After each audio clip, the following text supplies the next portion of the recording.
Now, more about the house. Okay, more about the Winchester Mystery House. Okay, before the 1906 earthquake, the house had been 7 floors high. Okay, 7 floors, 7 tingkat, 7 floors high, and carpenters may have been brought in initially to repair damage caused by the quake. Today, it is only 4 floors. Okay, sebelum kejadian tanah runtuh, earthquake, gempa bumi, tanah runtuh pula, pada tahun 1906 ada terjadi earthquake. Okey. Sebelum terjadi earthquake tu, sebelum jadi kejadian gempa bumi tu, rumah tu dah sampai daripada rumah kecil sampai dah jadi ada 7 tingkat. So can you imagine? It's very big, very tall for a house. Untuk sebuah rumah. Jangan samakan dengan rumah flat ke kondo ke. No, it's a house yang rumah banglo tu. Can you imagine rumah banglo? Rumah banglo yang selalu kamu nampak, a banglo usually only has 3 tingkat, 3 level, right? Paling besar, sebenarnya 2 tingkat je. Okay, sebenarnya ada 2 tingkat. Okay, but for her house, there are 7. Ada 7. There are 7 floors. 7 floors and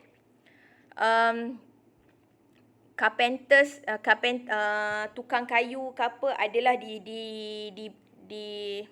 dipanggil untuk nak repair, okay, untuk membaiki kerosakan yang berlaku yang selepas tahun 1906 tu dipanggil untuk ni, sebab bila gempa bumi kan rumah memang rosak, ada yang runtuh lah apa kan. Tapi sekarang ni selepas selepas gempa bumi tu, rumah tu dah bukan lagi 7 tingkat, tapi dia cuma ada 4 tingkat saja. Hanya ada 4 tingkat. Okay. Now, because of the previous unending construction, okay, disebabkan pembinaan yang tak berhenti-henti dulu. Okay, sekarang dah terhenti lah. Okay, yang tak terhenti dulu. Okay, the house is unusually large and had some strange architecture design, like doors and stairs that go nowhere, windows overlooking other rooms, and staircase that leads up to the ceiling. Okay, jadi disebabkan pembinaan yang terus menerus, okay, rumah tu dah jadi luar biasa punya besar. Okay, besar tu sangat luar biasa. Okay, dan adalah design reka bentuk dia yang pelik lah. Okay, architecture tu macam pelik-pelik lah. Dia buat lah janji rumah tu tetap dalam construction, masih continuous. Okay, contohnya pintu yang contoh yang pelik tu, doors and stairs that go nowhere. Kiranya maksudnya buka pintu tak pergi mana pun tak tengok, buka pintu tak tengok dinding. Kalau kita buka pintu maksudnya itu jalan keluar ke, okay, pintu masuk, okay. Tapi ada bila dalam rumah dia bila buka, rupa-rupanya you only met with a wall. Kamu hanya jumpa dinding saja. Dan ada juga yang bila naik tangga, kita ingatkan pergi mana-mana, rupa-rupanya tak pergi mana pun. Ya, habis macam tu je. Tangga tu habis macam itu saja, atau tangga tu sampai ke ceiling, kiranya ni ceiling, tangga macam ni. Ceiling. Bumbung. Tak boleh pergi mana. Okay. Okay. Ada juga yang windows, okay, tingkap yang kita ingatkan kita jenguk tingkap. Okay, kalau kamu tahu tingkap, bila kita jenguk tingkap, kamu boleh terus nampak luar kan. But no, ada juga dekat rumah dia tu, bila kita tengok tingkap, rupa-rupanya jenguknya tengok bilik lain, bukannya luar, bukannya kawasan luar. Jadi adalah yang pelik lah design rumah dia tu bila dah banyak sangat tambah kan. Okay.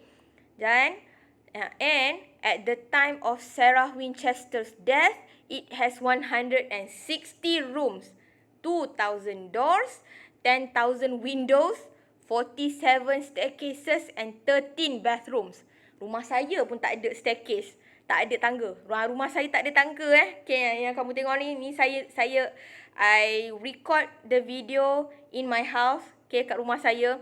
Rumah saya pun cuma ada 5 bilik saja. So can you imagine 5 lawan 160. Okay. Rumah dia, masa dia meninggal tu, rumah dia dah ada 160 bilik, 2,000 pintu, 10,000 tingkap dan 47 tangga, 47 buah tangga. Bukan tangga anak tangga tu bukan. 47 tangga, buah tangga, dan 13 bilik air. So can you imagine berapa banyak tu. Sedangkan rumah kita pun selalunya selalunya ada 1 atau 2 bilik air saja, tapi dia ada 13 bilik air. So can you imagine lah berapa banyak kan. Padahal yang duduknya dia seorang je. Right?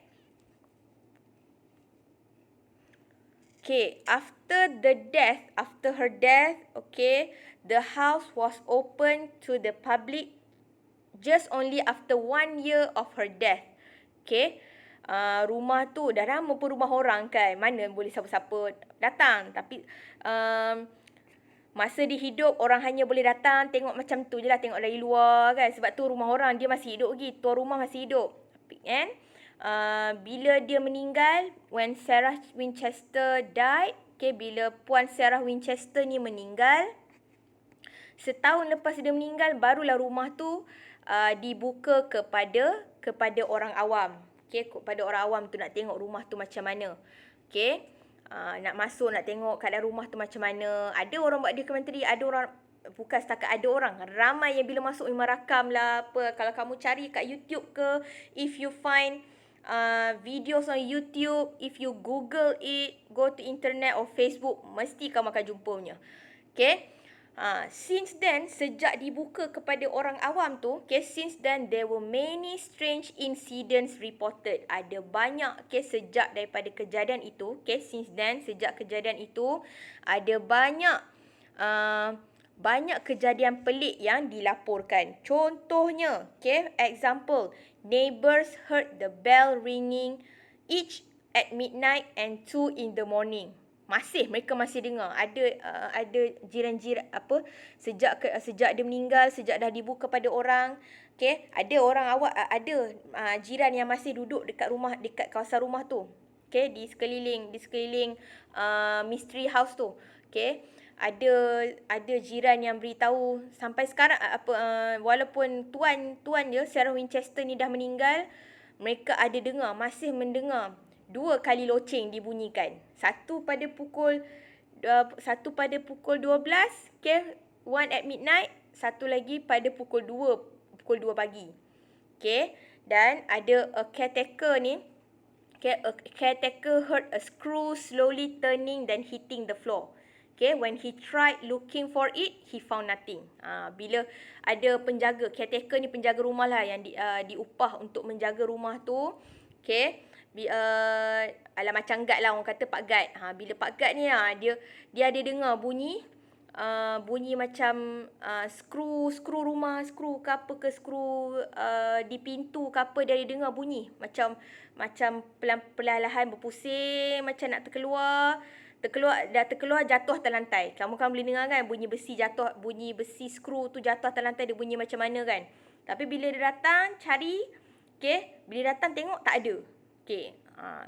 Jadi macam negara kita ni selalunya perkara yang selalu kita dengar selalunya macam bunyi perabot ditarik, macam tu lah. Dengar-dengar waktu malam-malam, dengar bunyi guli jatuh dan bergolek, macam tu lah. Tapi macam contohnya macam di rumah tu dia dengar bunyi skru jatuh atas lantai. Bila cari tak ada. Dan ada juga tour guide saw ghost of workmen in the basement of the house. Negara kita ni tak ada bilik bawah tanah, tapi orang luar negara sangat banyak ada bilik bawah tanah. Basement. Basement. Right? Basement. Okay. Basement, bawah tanah. Okay. Jadi ada pemandu pelancong, dia kata dia ada ternampak roh atau macam ternampak hantu pekerja lelaki yang macam berada di bawah tanah pula. Yalah, berada di bilik bawah tanah. Tak tahulah dia nampak macam sedang bekerja ke. Dia nampak macam tu lah. Alright? Okay. So, itu nowadays, okay, sampai sekarang rumah tu masih ada. Okay, the house is known as the Winchester Mystery House. Okay, macam saya dah cakap tadi. Okay, dia dinamakan sebagai Winchester Mystery House. Okay, the house is known today as the Winchester Mystery House. Okay, it is still a mystery and the house is still open to the public if they want to come visit it. Bila saya baca ni, saya pun rasa macam teringin nak pergi. Kalau lah COVID ni sudah habis ke, saya dapat kumpul duit ke, saya rasa ini pun akan menjadi cita-cita saya untuk nak tengok rumah tu macam mana. I think I'm going to plan to start menabung, okay? Mula menabung, mula mengumpul duit untuk cuba nak tengok. It makes me curious. Okay? So why do you think Sarah Winchester chose a small unfinished house to make as her new home? Kenapa dia pilih rumah? Kalau kita mesti nak pilih rumah yang elok sikit. Okay, saya dah ada cerita tadi kan. Okay, dia pilih rumah yang kecil dan tak siap lagi supaya dia boleh besarkan dan dia boleh buat tambah. Okay, and she even chose a farmhouse. Dia pilih rumah ladang. Okay, rumah yang mempunyai ladang. Okay, yang ada kawasan tanah yang luas supaya dia boleh keep on besarkan rumah dia. Right? Now, okay, comes to vocabulary. Now, vocabulary, my explanation ni semuanya ada kaitan dengan your incoming exercise. Okay, my explanation is going to be related to your exercise. So, vocabulary. Okay, as I have told you before, what is obsession? Okay, obsession means it's a strong feeling of passion. Okay, perasaan yang sangat kuat terhadap suatu benda tu, terlampau suka. Okay, terlampau macam terlampau suka lah, terlampau bersemangat. Okay, a medium. Okay, what is a medium? A medium is a person who can see, talk, or communicate with ghosts, spirits, souls, or dead people. Okay, spirit. Okay, what is spirit? Okay, spirit it's a supernatural being or essence. Okay, dia for example soul, ghost. Okay, itu maksud spirit. Okay, dia supernatural being. Okay, bukan benda normal. Okay, passage. Okay, passage. Okay, passage means a narrow way allowing access between buildings or to different rooms within a building. Dia macam lorong lah. Dia macam lorong atau koridor. Okay, passage ni dia adalah sebuah lorong atau koridor di dalam bangunan atau di dalam rumah. Okay, di dalam rumah dia sebuah dia koridor atau laluan untuk dari satu bilik ke satu bilik. Okay, that's the meaning of passage. Now, we come to your task. Okay, your task is just very simple because you already copied. Okay, so your task, okay, please complete exercise 2. Okay, please answer the question and also please answer exercise 4. Okay, please answer exercise 4. Okay, exercise 4. Okay, ada kat sini ni. Okay, exercise 4, exercise 2. Okay, exercise 5 and exercise 6. Okay, please complete it. Okay, so that's your task. Itu amanat saya untuk kamu. Okay, tolong sila lengkapkan sila jawab latihan 2, 4, 5 dan 6. Okay, so that's all from me. Hope you are healthy. Okay, take care. Okay, and Assalamualaikum warahmatullahi wabarakatuh and goodbye.